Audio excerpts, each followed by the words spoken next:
मंच पर उपस्थित राज्य के महामहिम राज्यपाल महोदय आदरणीय श्री संतोष गंगवार जी, विधानसभा के अध्यक्ष श्री रविंद्रनाथ महतो जी, राज्य के मुख्यमंत्री श्री हेमंत सोरेन जी, राज्य के संसदीय कार्य मंत्री श्री राधाकृष्ण किशोर जी, विरोधी दल के मुख्य सचेतक श्री नवीन जायसवाल जी और आज उत्कृष्ट विधायक से सम्मानित किए गए श्री राज सिन्हा जी और विधानसभा के सचिव श्री मनिक लाल जी और आज वीर शहीद परिवार के भी यहाँ लोग उपस्थित हैं।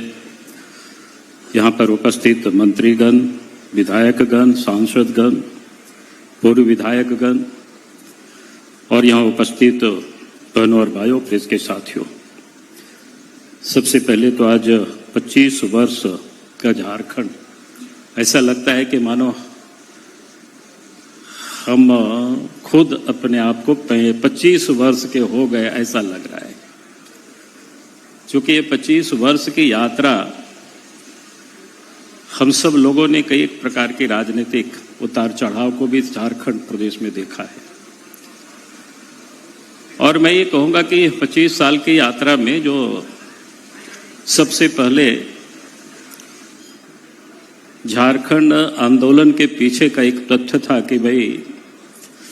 हमें सत्ता में पर्याप्त भागीदारी मिले, और ये काम 15 नवंबर 2000 को,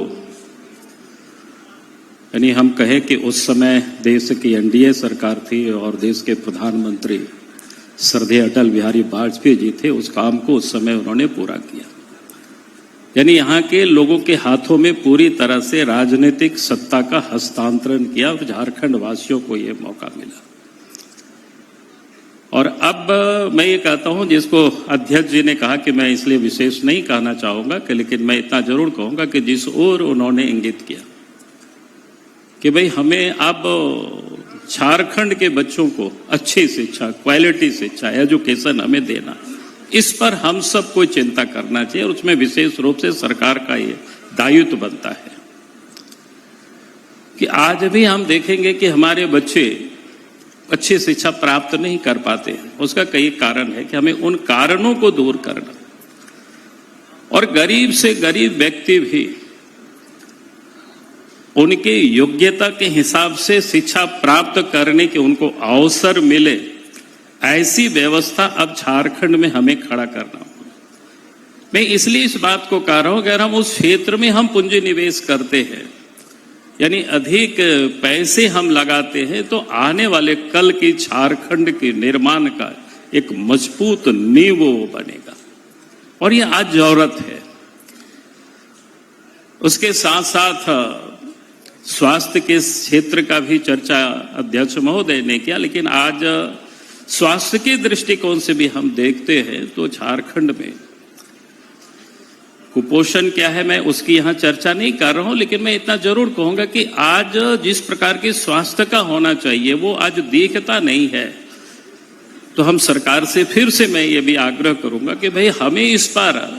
पूरी ताकत लगानी चाहिए,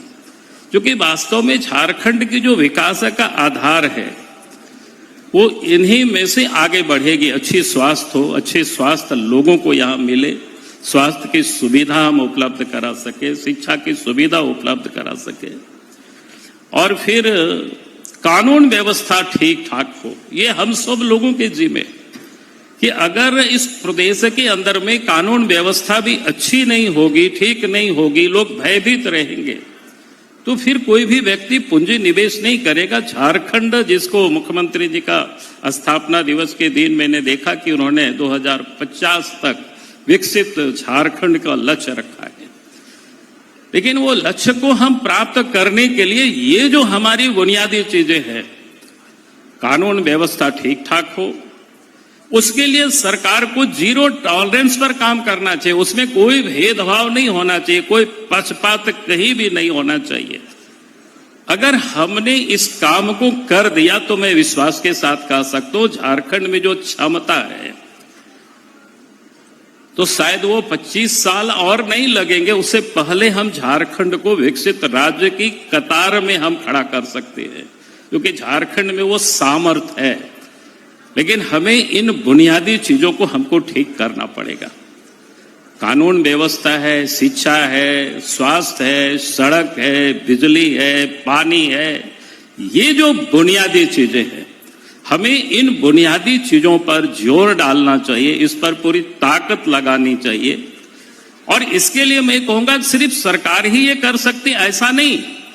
इसके लिए जनता का भी सहयोग, लेकिन जनता का सहयोग सरकार को लेना होता है, सरकार को लेना चाहिए। आज अच्छा नहीं लग रहा है, लेकिन मुझे जगह जगह से जानकारियां मिलती है, आज पदाधिकारी गण ऑफिस में पिक एंड चूज करके लोगों के साथ लोग मिला करते हैं, जिलों में भी। मैं कहता हूं कि भाई वहां अगर कोई डीसी हो, कोई एसपी हो, थानेदार हो, अगर आम पब्लिक से अधिक लोगों से नहीं मिलेंगे तो अच्छी सूचनाएं नहीं मिलेंगे, अच्छे प्रकार से काम नहीं कर पाएगा। तो इसीलिए मैं कह रहा हूं, ये जो 25 साल का झारखंड हुआ है, अब आने वाले जो 25 साल का जो लक्ष्य रखा गया है, उस लक्ष्य को पूरा करने के लिए हमें सबका साथ और सबका सहयोग सरकार को लेनी चाहिए। मेरा ये निवेदन है, मेरा ये अपील है। और विशेष कुछ ना कहते हुए फिर से इस 25 वर्षों के झारखंड के लिए फिर जिन लोगों ने भी आंदोलन किया, जो लड़ाई लड़े, चूंकि उसकी फहरिस्त बहुत लंबी है, स्वतंत्रता के साथ ही अलग राज्य के लोग लड़ाई लड़ रहे थे, उन सभी स्वतंत्रता सेनानियों को भी, जो राज्य निर्माण में जिनका योगदान रहा है, उन सबको मैं अंत में श्रद्धा सुमन अर्पित करता हूं। जीवित है उन सबको मैं बधाई और शुभकामना देते हुए अपनी बातों को मैं समाप्त करता हूं। बहुत बहुत धन्यवाद। जय हिंद, जय झारखंड, जोहार। आपके संबोधन के लिए, शुभकामनाओं के लिए बहुत बहुत धन्यवाद माननीय नेता प्रतिपक्ष महोदय श्री बाबूलाल मरांडी जी।